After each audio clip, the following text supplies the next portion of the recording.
Hey, what's up? How you doing? I'm good. How are you? Good.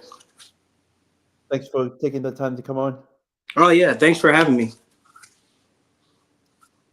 Welcome to episode number 90 of the Ballistic. I am here with 2025 NFL draft prospect Marcell Stewart from Carroll University, and I'm happy to have him on to get his journey of his story and everything else that comes with it. So, welcome. Thank you for having me. My first question is, how did your recruiting process go towards the, towards the beginning of your high school career? Um, Quite honestly, it was a little hard because I was part of that COVID class, just trying to find some type of way to get some type of film. Seeing as how our seasons were delayed, but I was able to work it out.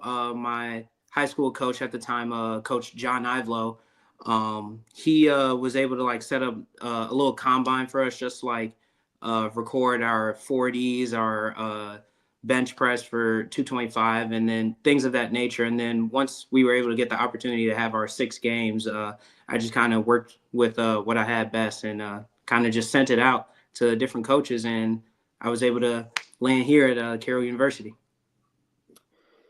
How did you find ways to pick to go to school at CU?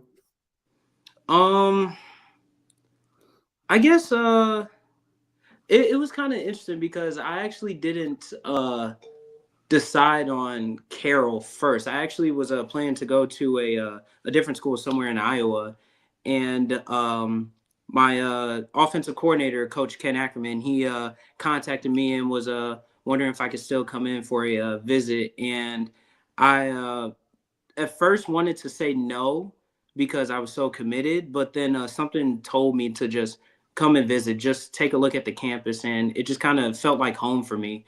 And once I was able to finally meet Coach Ackerman in person, and then my head coach, Coach Mike Budashevsky, I was just able to honestly understand what they were trying to build here at Carroll, and I just wanted to be a part of it.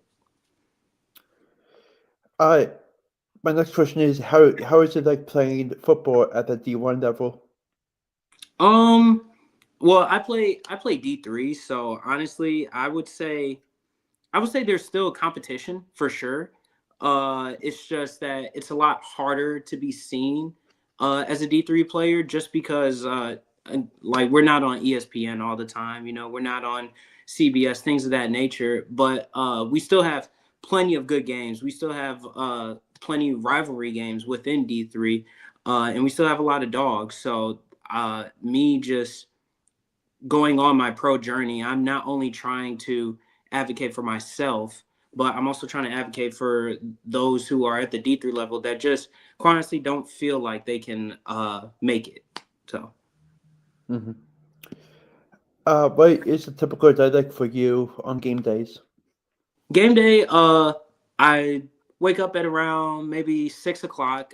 Just quite honestly, it takes me a while to just like wake up, so I give myself a little hour and whatnot. And around like 6:45, 6:50, I read my Bible right before I leave out. And once I leave out, I go to our team breakfast.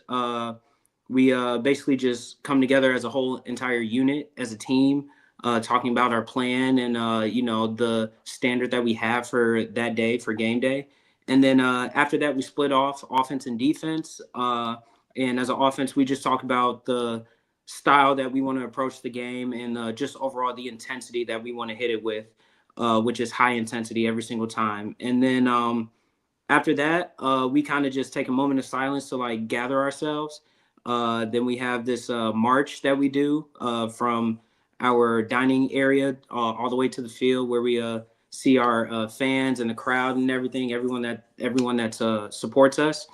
And then from that point on, it's just kind of getting locked in, having my Beats headphones on, just quite honestly, like getting myself into the zone of getting ready to dominate against whatever team that we play. So, and then from there, I just kind of run routes, kind of get the body moving and everything. Nothing too hard, but still, making myself aware of where I'm at and where I need to be mentally and physically. And then from there, it's game day. do whatever I can to help the team win. Uh, who in your family do you look up to and why? Um, Honestly, I have a lot of mentors and just people that I look up to within my family and outside of my family. But I would say my dad for sure, just because he has shown me what it takes to like play sports at the highest level that I possibly can. He himself was a great athlete, but he was an even better father to me, just teaching me the mental part of the game of whatever I'm playing, whether it's basketball, whether it's running track, playing football, wrestling, things of that nature. Just understanding that it takes a lot more than being a physically gifted athlete. You have to also be mentally gifted. And by that, I just mean being able to understand that you can learn from wins just as you can learn from losses. So just showing me how to keep that mentality and to just overall not even show any glimpse of fear or doubt. Hmm. What current or former NFL player do you compare yourself to? That's a tough one. I'd say I like AJ Brown. I'd say that. Other than AJ Brown, I'd say Jerry Rice. Just like those two guys pop up in my head because I watch Jerry Rice's film all the time. Just him being a technician in routes. Obviously, I understand he's from a different era of football, but at the same time, his mentality is universal to all eras. Just understanding that you have to be technically sound just as you are um, being athletically sound and everything. So, and then with AJ Brown, he's just a dominant figure on the football field, just being a mentally dominant person, showing no fear when catching slants or, running curls and not having to be scared of a linebacker coming to take your head off as you're going down the alley, or even just being that person or that guy that can also run the ball if needed. So I would say I picture myself as those type of receivers. What makes you a unique player on the football field? Um, just someone who isn't afraid of competition. All my life I've been in competition with somebody, whether it was somebody that was ahead of me or even somebody that is behind me trying to get ahead of me. And just quite honestly, um, being in competition with whatever my coaches had maybe first thought of me, whether it was they thought I wasn't ready or whether they thought I didn't have that mentality to be ready to play. I'm just someone who's not afraid of that just because I had to experience that. And I'm also someone who's not afraid of being told no. I've been told no plenty of times. I was told no that I wouldn't be able to play college football, and yet here I am right now. And of course, I'm being told no all the time that I won't be able to make it to the league because I'm coming from a D3 or because I don't have this or that. But at the same time, I never listened to somebody saying no, so why start now? What has been your favorite football memory at CU? That's a tough one. I had a lot of great memories. I'd say my freshman year when we beat our rivals, Carthage.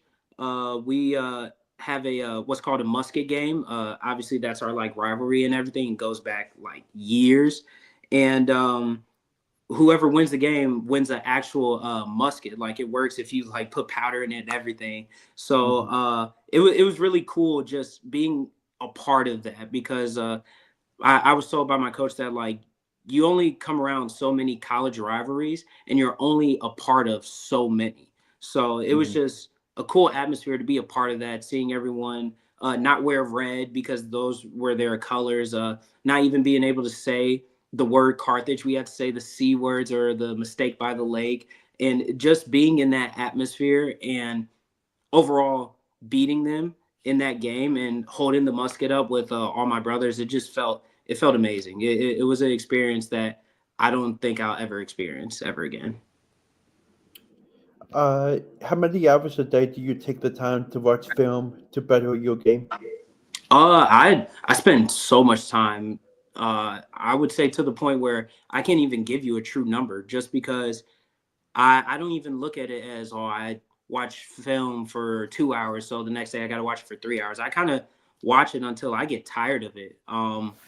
It was it was times where, like, during the summer before I started staying out here to like train with my other teammates, my parents would have to tear me away from my phone or my tablet or even the TV because I was hogging it, just because I was watching film, whether it was on Huddle or whether it was on YouTube watching old games, whether they were 5 years ago or 2 years ago or even this past season. It was just, I fell in love with the process of not only watching myself, but watching other guys that who probably played more than I did, or even watching other teams that we never even played in, but they're in the same division, but they've had better success than we probably had, and just seeing like what did they do to get that success, and how can I replicate that, and then of course have my team replicate that. So Mm-hmm.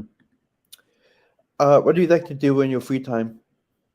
free time, play video games, every now and then. I play a lot of Madden.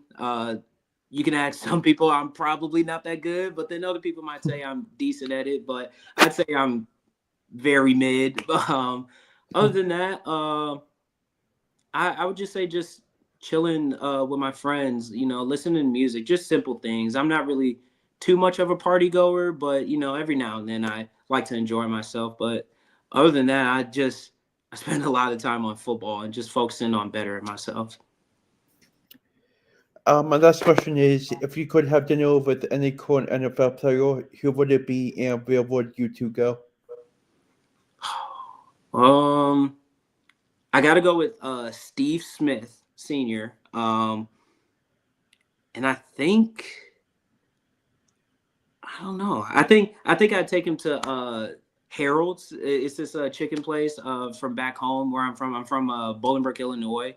But it's like it's a it's a Chicago chicken place, so it's like 35 maybe minutes away from me, and I think I would just take him there, just be in a natural setting and just like talk with him and pick his brain on like what was it like for him in the league, especially being a shorter receiver than most. Just understanding his mentality and how he approached the game with all the obstacles that he had to face. Thanks again for coming on, and I appreciate your time and wish you the best of luck in the near future. Thank you. I appreciate being here. Thank you. Thank you.